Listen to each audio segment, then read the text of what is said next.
Sócio, dando início ao nosso vídeo sobre o Kinea Renda Imobiliária, o famoso KNRI11, administrador Intrag DTVM, né, distribuidora de títulos valores imobiliários. A Intrag é uma empresa do grupo Itaú. Ela conta com um portfólio de mais de 1.000 fundos de investimento sob a administração fiduciária dela, né, fundo de renda fixa, fundo multimercado, fundo imobiliário. Gestora é Kinea Investimentos, a gente vai falar um pouquinho mais dela em breve. Segmento híbrido, o Kinea Renda Imobiliária, ele não investe mais de 2/3 do patrimônio líquido dele em um único tipo de imóvel, né? Na verdade, a gente vai ver, ele investe mais ou menos 50% em imóveis corporativos e 50% em imóveis logísticos. O mandato é renda, ou seja, ele tem um patrimônio voltado principalmente para a locação de imóveis e aí retirando os rendimentos dessas locações e passando para os cotistas. A gestão dele é ativa, ela pode fazer alteração no portfólio, alienação, né, venda e compra de imóveis. E a participação do KNRI11 no IFIX é de 5%, a maior participação dentro do nosso índice de fundos imobiliários, por isso que eu coloquei a coroinha aí do lado. Histórico da Kinea Investimentos, sempre friso para vocês, fundo imobiliário é investimento, fundo imobiliário é focado em longo prazo, por isso que eu acho interessante a gente conhecer sim a gestora, saber para onde que a gestora pode nos levar, qual que é o histórico, qual que é o track record aí da gestora, né? Isso é sempre muito interessante para a gente conhecer. Ela é uma empresa do grupo Itaú, surgiu em 2007 focada em fundos multimercado, só que posteriormente ela passou a fazer gestão de inúmeros tipos de negócios, imobiliário, private equity, previdência, entre outros. Atualmente ela possui 26 fundos de investimento no portfólio. O primeiro FII listado em bolsa foi o KNRI11 lá em 2010. Atualmente ela conta com 9 fundos imobiliários na plataforma, sendo 4 voltados para crédito e 5 voltados para tijolo. Aqui eu coloquei em vermelho bem grande um cuidado, né? Alguns desses fundos de tijolo estão já em fase de desinvestimento. Isso significa o seguinte: foram feitos investimentos lá atrás e posteriormente esse fundo maturou esses investimentos e aí começou a devolver para os cotistas. E já está numa fase chegando ao final desses fundos, provavelmente eles vão ser extintos. Para você ter um exemplo, o QV11, né? KEVE11 é um fundo de desenvolvimento imobiliário focado no setor residencial que está nessas condições. Era uma parceria da Kinea com a Iven Construtora. Os fundos mais conhecidos da Kinea hoje são, além do próprio KNRI, o CAFOF, um fundo de fundos, KNCR11, um fundo de CRIs voltado mais para high grade, né? Os mais seguros, e o KNHY é um fundo também de CRI, mas voltado para high yield, né? Aqueles mais voltados para rendimento. Um pouquinho do histórico do KNRI11, ele fez IPO em 1º de outubro de 2010 a R$100. Pico de cotação dele foi R$ 199,60 lá em 2 de janeiro de 2020. Muitos fundos imobiliários chegaram em pico de cotação nesse momento. O vale de cotação dele R$ 85,03 lá no longínquo 27 de janeiro de 2011. O preço atual dele R$ 160. Ele já fez 6 emissões. Sócio, fazendo um adendo ao vídeo, eu peço desculpas para vocês. Se vocês viram aí que está marcado que o KNRI11 não fez emissão em 2020, de fato não fez até o momento. É que agora, a partir de 17 de novembro, ele lançou a 7ª emissão. Como o vídeo é sempre elaborado com um certo tempo, eu acabei fazendo antes desse anúncio, então eu estou fazendo um adendo aqui para deixar a informação mais atualizada possível. Ele está fazendo uma captação de quase 690 milhões, o preço vai ser de R$ 158,37, e 2 pontos importantes: primeiro, só correntista do Itaú vai poder participar, e segundo, não tem direito de preferência, ou seja, ocorre grandes chances do atual cotista ser diluído. Valeu, galera, pode seguir com o vídeo aí, abraço. E quem que é o KNRI11 hoje? Ele tem um patrimônio líquido de 3,68 bilhões, um valor de mercado de 3,77, fazendo a continha aí de preço pelo valor de cota, dá um PVP de 1,02, então ele está sendo negociado com um ajuzinho bem pequeno, né? De 0,02, esse ágio já foi muito maior. Número de cotistas, 222.030. Esse é o 5º maior fundo imobiliário da bolsa. Liquidez diária dele de 4 milhões de reais. Eu sempre acho interessante a gente ver a liquidez, porque isso dá uma segurança, especialmente para quem está iniciando, de colocar uma ordem de compra ou de venda ali a mercado e ela ser aceita imediatamente. Total de ativos são 19 ativos, sendo 9 galpões logísticos e 10 edifícios comerciais. Taxas. Sempre interessante a gente falar de taxa, que são os custos. O KNRI ele cobra 1,25% do valor de mercado. Essa taxa envolve gestão, administração e escrituração. E ele anunciou que vai fazer uma redução de até 0,17%. Olha que notícia boa aí para o cotista do KNRI. Só que essa redução vai ser escalonada, saindo de 100 milhões até 900 milhões. O que isso significa? Se o fundo fizer ali uma emissão de 100 milhões, ele vai reduzir em 0,02%. São números fictícios, tá? Só pra gente ter ideia. Mas ele fez uma tabelinha. Se ele fizer uma emissão de 500 milhões, ele vai reduzir em 0,08%. E assim vai até chegar em 0,17% de redução, ou seja, no final vai ser uma taxa de 1,08% do valor de mercado. Dividend yield acumulado de 12 meses, 5,1%, o que rendeu R$ 8,16 por cota nos últimos 12 meses. Foi até um pedido de um nosso inscrito aí, né, para falar sobre o valor específico, né, o valor em reais, está aí atendendo aos pedidos. O Aeris ER11 e o RBR Properties são fundos que eu acredito que são mais ou menos parecidos com o KNRI, pois são voltados também para imóveis comerciais e logística. Só que o RBR Properties ele tem uma característica de ter um pouquinho mais de CRI, né? Um pouquinho mais de papéis ali dentro. Então foge um pouquinho, não é tão semelhante. Eu acho que o LZR é o mais parecido com o KNRI. E a gente vê que eles têm mais ou menos dividend yield bem parecido, né? O LZR em 5,29%, o RBR Properties 5,9%, o atual do KNR11 em 0,41%, o LZR em 0,27% e o RBR Properties 0,62%. E a estratégia do KNR11, foco principal do KNR11, diversificação elevada em imóveis comerciais e centros logísticos, preferencialmente prontos ou em projetos para geração de renda. O que isso significa? Diversificação, a gente já sabe, ele tem 19 ativos, então é bem focado na diversificação e ele é focado em preferencialmente prontos. Desses 19 ativos, só um está em desenvolvimento. Ele também pode comprar a carteira com pontos de varejo, como lojas, né, lojas de rua e agências bancárias. E olha que interessante esse dado, apesar de não ter nenhum tipo de empreendimento nesse sentido, né? De repente, o KNRI pode fazer aquisição aí de uma loja, de uma agência bancária, você tomar um susto, mas não, está previsto em regulamento que ele pode fazer esse tipo de investimento sim, ok? E já que eu estou te ajudando, já que o canal está te ajudando, peço que deixe aquele like, peço que deixe comentário, vamos interagir, vamos conversar mais. Deixa aqui crítica construtiva também, o que eu posso melhorar, o que você gostaria que a gente trouxesse. Historicamente, ele é um fundo voltado mais para a estabilidade da renda mensal, né? Realmente a gente vê que é um fundo bem seguro e para a menor vacância possível. Isso aí está escrito no site da gestora, tá? Da Kinea. E aí eu fiz esses parênteses aí, já são palavras minhas, que é focado em bons ativos e voltados para regiões prime. Bons ativos não são excelentes ativos, porque o KNRI ele foca em alguns ativos mais antigos, né? Não são aqueles AAA, né? São ativos bons, mas o grande foco dele é região prime e a gente vai entender um pouquinho disso. E aí os highlights, né? Os fatos principais do relatório gerencial, sempre indico para vocês para lerem o relatório gerencial completo.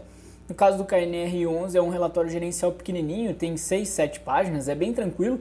Mas a gente traz aqui para você também, que não quer ficar com a leitura, os pontos principais. Ele fez um retrofit no edifício Buenos Aires Corporate. Esse edifício Buenos Aires Corporate, ele é lá no Rio de Janeiro, é um dos 3 edifícios comerciais no Rio, tá? Ele é um imóvel antigo, como a gente falou, o fundo é focado em alguns imóveis mais antigos, ali foi adquirido em setembro de 2012. O fundo ele explica pra gente aqui que essa estratégia de fazer retrofit é uma forma de manter o imóvel atualizado e mais atrativo, né? Mais competitivo. E aqui eu trouxe para vocês uma informação do informe mensal. Ele é majoritariamente ocupado pelo setor de serviços, apresenta só 2,6% do PL e ele tem aqui, ó, só 0,29% na receita bruta do fundo. Então uma participação bem pequena. Por outro lado, o fundo informa também a desocupação do edifício Madison, aumentando um pouquinho da vacância. Olha só, a vacância indo de 6,12% para 6,23%, essa é a vacância física, e a vacância financeira saindo de 10,29% para 10,62%. Vacância bem tranquila, o histórico de vacância desse fundo é mais ou menos nesse sentido. A vacância dele física fica mais ou menos entre 4% e 7%, e a vacância financeira geralmente entre 8% e 10%, até passou um pouquinho, mas entre 8% e 10%. A gente pode até achar que é muito, né, que é uma situação preocupante, mas a gente tem que sempre lembrar que esse é um fundo que tem mais de 50 contratos no portfólio dele. Então é muito difícil você ter esses 50 contratos rodando direitinho. Às vezes tem uma inadimplência, às vezes tem uma saída, às vezes tem uma locação. Então isso é muito normal, é muito tranquilo, está muito sossegado para o fundo. Continuando aqui nos nossos fatos principais, a gente vai ver um pouquinho da distribuição de receita por tipo de contrato, tipo de imóvel entre os 19 ativos. Olha que interessante. 62% da receita dele vem do estado de São Paulo, 16,61% de Minas Gerais e 20,69% no Rio de Janeiro. O Rio de Janeiro aqui por tipo de contrato, 53% contrato típico, 46% contrato atípico. Para quem ainda não sabe, contrato atípico é aquele contrato em que as partes prevêem que não pode ser feita revisional, né? Depois de um determinado tempo de contrato, nos contratos comuns, contratos típicos, a lei prevê que as partes podem sentar e renegociar o valor. Nesse contrato atípico não está previsto, até o final do contrato é aquele valor. Isso dá uma segurança, uma perenidade de renda, né? E além disso, os contratos atípicos geralmente prevêem também que o contrato ele não pode ser quebrado sem que todo o valor de aluguel até o final dele seja pago.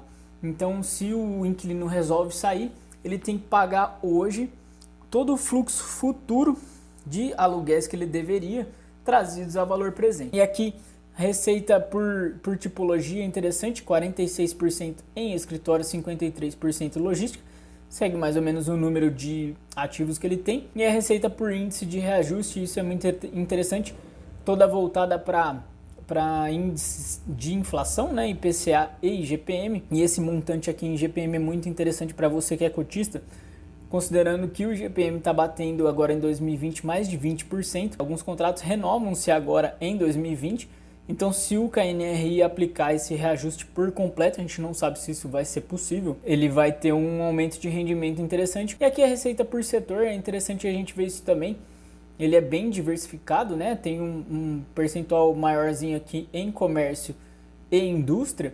E isso aqui é interessante pelo seguinte, de repente um setor da economia não vai bem, né? Tá passando por dificuldade. Você ter uma diversificação interessante é bom, porque te dá mais certeza de que não vai comprometer demais o seu rendimento. E aqui, mais focado no portfólio por localização geográfica, eu achei interessante trazer esse dado para vocês.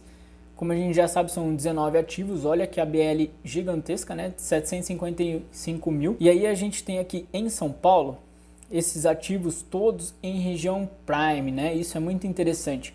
Região de Pinheiros, Faria Lima, Itaim, Paulista. Essas regiões são aqueles CBD, o Central Business District, né? São as principais regiões, né, para imóveis corporativos. E até interessante, recentemente teve um relatório da Buildings, né, que é uma casa de análise do mercado imobiliário, que tem um canal no YouTube muito interessante, se vocês quiserem seguir também. E ela apontou que essas regiões, mesmo quando não tem ativos tão bons, conseguem vacâncias inferiores a outras regiões que tenham imóveis melhores, mas que não são tão requeridas assim, né? Interessante isso, como aquele velho jargão, localização, localização, localização para imóvel, para fundo de tijolo é muito válido. Aí, em Minas são 2 ativos, um centro de distribuição lá em Pouso Alegre e um edifício comercial em Belo Horizonte. No Rio são 3 imóveis comerciais, todos aqui, ó, em regiões muito boas, né? Botafogo e Humaitá, zona sul do Rio. E no centro, que tem muitos imóveis interessantes também, embora a vacância lá no Rio esteja um pouquinho grande, mais de 30%, é um ponto de alerta para o fundo, né? Porque pode acontecer de perder mais inquilinos. Já aqui na parte de logística no estado de São Paulo, eu que fiz essas marcações pra gente, porque eu achei muito interessante. Em vermelho aqui, são as cidades que conseguem atender, além de São Paulo, a cidade de Campinas, que é uma cidade muito forte, com muito capital. Então a gente vê aqui, ó, que Sumaré, Jundiaí, Louveira, Cabreúva conseguem atender essas cidades. Já as marcações em verde eu fiz para os ativos que estão em cidades naquele chamado raio 60, que são cidades com até 60 km de distância de São Paulo. A gente divide mais ou menos o setor de logística em raio 30, que é o principal fornecedor de São Paulo, então ali onde tem ativos muito procurados, né? Guarulhos, Cajamar, né? E aí depois o raio 60 e depois o raio 100. Então esses ativos em verde aqui são esses com menos de 60 km. Aqui eu trouxe a mini DRE de outubro de 2020. A mini DRE deles é meio fraquinha, né? Eles trazem só o valor de rendimento a distribuir, o tanto de taxa. Olha que importante aquela redução de taxas, né? Porque hoje o fundo ele entrega aqui, ó, 4 milhões de taxas, basicamente taxa de administração. E aqui ele tem 259 milhões com recursos comprometidos para aquisição de ativos, né? Que é aquele centro de distribuição de Cabreúva que está sendo desenvolvido. E é também aluguéis de competência futura, o que deu um saldo disponível de 175 milhões, quase 176 milhões. Ou seja, é um fundo que tem bastante saldo disponível ainda. Ele vai poder, por exemplo, adquirir mais ativos. Ele vem adquirindo uma ou outra sala, a gente acompanha os relatórios gerenciais anteriores, mas nenhum ativo de uma vez. E aqui alguns insights interessantes que eu quis trazer para vocês, compartilhar essas ideias. O centro de distribuição de Cabreúva, que é o que está sendo construído, ele é um imóvel de desenvolvimento em logística aí do KNRI. Olha que loucura, ele vai ter uma ABL de 177 mil metros quadrados. Isso aqui é enorme, gente. Provavelmente é o maior imóvel de logística em fundos imobiliários, não conheço nenhum maior. Para vocês terem uma ideia, o HGLG, né, que tem imóveis muito grandes também, se eu não me engano, o maior dele tem 80 mil. Esse centro de distribuição, ele vem fruto da aquisição de 2 terrenos anunciada lá em agosto de 2019 por 87 milhões. Ele já tem firmado um contrato BTS, né, Build to Suit, com uma locatária gigante do varejo. Esses contratos Build to Suit são aqueles contratos geralmente atípicos e que são feitos sob demanda, né? Essa locatária fez um pedido para o fundo de construção de um determinado tipo de ativo com aquelas características e o fundo está seguindo essas especificações de primeira linha. Outro insight interessante, 11% dos contratos com vencimento até o final de 2022 e 32% com revisional até o final de 2022. Eu coloquei isso aqui porque se tudo correr bem, com a economia melhorando, com os contratos de locação sendo majorados, o fundo pode ter aí uma sorte, né, na renovação e de repente conseguir mais dividendo para o cotista. Outro insight interessante que você tem que saber sempre que avaliar um fundo é que cada região tem um tipo de vacância. E os fundos, os imóveis do KNRI, especialmente os imóveis corporativos, têm uma vacância histórica muito baixa. Seja lá na região sul do Rio ou no CBD em São Paulo, a vacância é muito baixa, significa que é muito fácil repor. É aquilo que a gente fala de profundidade, né? Sai um inquilino, facilmente vai entrar outro, você não vai ter uma vacância por longo tempo. Além disso, ele tem uma margem bem tranquila para fazer retrofit, a gente viu um percentual muito grande ali de disponibilidades, né? E inclusive para fazer aquisições mantendo a qualidade do fundo. E o PL, isso aqui eu achei sensacional, o PL crescendo sem novas aquisições e emissões. Geralmente você vê o patrimônio líquido de um fundo crescendo por emissão e por aquisição de ativo. No caso do KNRI, ele é tão bom em termos de ativos que ele consegue ter valorização no patrimônio líquido dele mesmo sem isso. E isso aconteceu por quê? Porque ele teve uma reavaliação dos ativos e aí o VP dele foi marcado a valor maior. Agora em 30 de outubro de 2020, o VP dele por cota, né, o valor patrimonial por cota deu R$ 156,34 e o valor patrimonial lá em 30 de outubro de 2019 era de R$ 150,93. Isso é interessante porque nesse período não teve aquisição de nenhum ativo e não foi feita emissão de cotas. Inclusive, essa avaliação já estaria maior se não fosse a questão da pandemia, porque o fundo fez uma reavaliação dos ativos, né, por um laudo, lá em fevereiro, e deu um aumento ainda maior, mais ou menos 7,5%. E aí veio a pandemia, o fundo honestamente fez outra reavaliação em junho, já contabilizando o cenário de pandemia, e aí voltou para esse ponto de 156, mesmo assim um valor maior do que lá em 2019. Isso demonstra a qualidade, a perenidade, a segurança dos ativos. E aí, pensando um pouquinho do futuro do KNRI, ele é um ativo focado nas regiões Prime, como a gente falou, especialmente São Paulo, e aí ele aplica mais ou menos essa questão de irreplicabilidade. É isso que eu quero dizer aqui. Ele dificilmente outros fundos ou outros gestores, por exemplo, vão conseguir replicar esse portfólio do KNRI, porque ele está numa região difícil de novas construções. Ali naquele CBD falta terreno. Esse é o ponto crucial. Faltam terrenos para você conseguir fazer ativos tão bons nessa região tão boa. Além disso, ele é um fundo que representa segurança, perenidade. O investidor que quer mais tranquilidade, não quer grandes sobressaltos, o KNRI é interessante, mas deve ter em mente também que isso representa menos rendimento, porque é sempre aquela balança de risco e retorno que a gente fala, né? Menos risco, menos retorno também. A maior parte dos contratos vence posteriormente a 2024 e ele tem esse foco de participação total ou majoritária nos ativos dele. Isso eu acho muito interessante, porque aí a gestora consegue colocar o know-how dela, ela consegue se posicionar, por exemplo, em assembleia daquele imóvel e fazer os retrofits que são necessários, mantendo esse portfólio atualizado. Mas ele também tem algumas questões importantes a administrar. Nenhum fundo é perfeito, a gente já falou isso diversas vezes. Primeiro ponto, acho que melhorar o yield, isso é fundamental. Esse fundo foi perdendo um pouco do brilho dele por ter um yield mais baixo, né? Especialmente em razão do crescimento mesmo no cenário Prime. A gente tem hoje outros fundos com esse vetor Prime, especialmente no cenário de Office, né? Possivelmente eu acredito que o fundo vai ter que adentrar de forma mais forte em desenvolvimento. Um exemplo aí é o CD de Cabreúva, que está previsto para ser entregue no segundo trimestre de 2021. Isso é interessante, que embora traga um pouquinho mais de risco para o fundo, ele traz também cap rates melhores, né?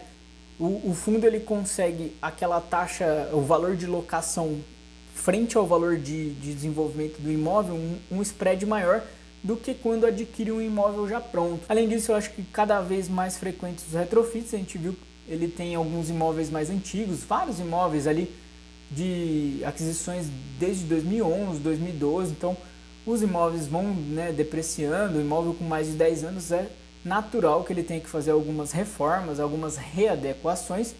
E aí um ponto que eu acho crucial, que eu acho que a Kinea vai ter que melhorar muito, é fornecer direitos de preferência e parar com essa questão de distribuição exclusiva via Itaú. Hoje, o KNRI e todos os fundos da Kinea não possuem direito de preferência no regulamento.